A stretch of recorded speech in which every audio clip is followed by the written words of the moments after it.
Hi, it's Shannon and Caitlin from Homesteading in the Heartland. I decided to do an impromptu little quick seed saving video since people need to start saving their seeds these days.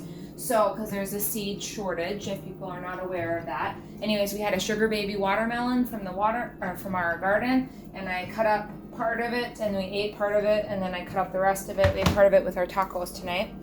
And so, with watermelon seeds, you're gonna put them in here with the whatever pulp is left, and you're gonna rinse them as best you can. Okay, I got all the seeds in here. There's some pulp and everything.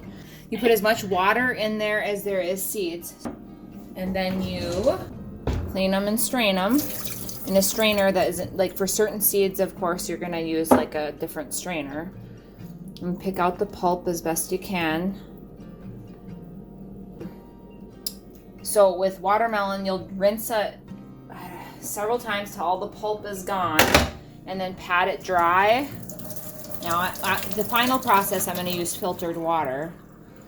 And sometimes if you have extra pulp where you can't get it off the outside, you can let it ferment for a few hours to get it off. Now for cucumbers, what you do is you let it sit for 1 to 3 days in the water to ferment, to break down, it's for cucumbers and tomatoes, to break down the gel on the outside of the seed, and then clean it off.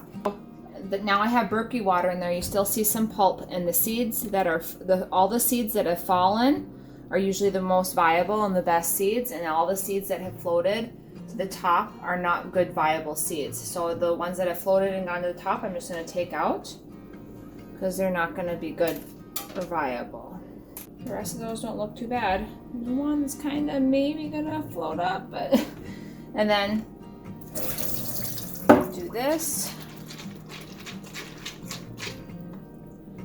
and then I grab some paper towels.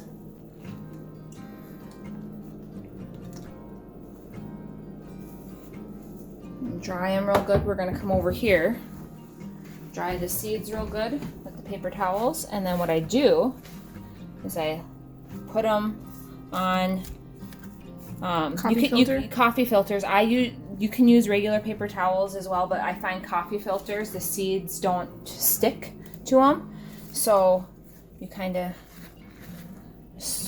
and then spread them out, and then within 7 days they should be all good and dried out, so you can bag them. And I have a process. I have some seeds right here from before.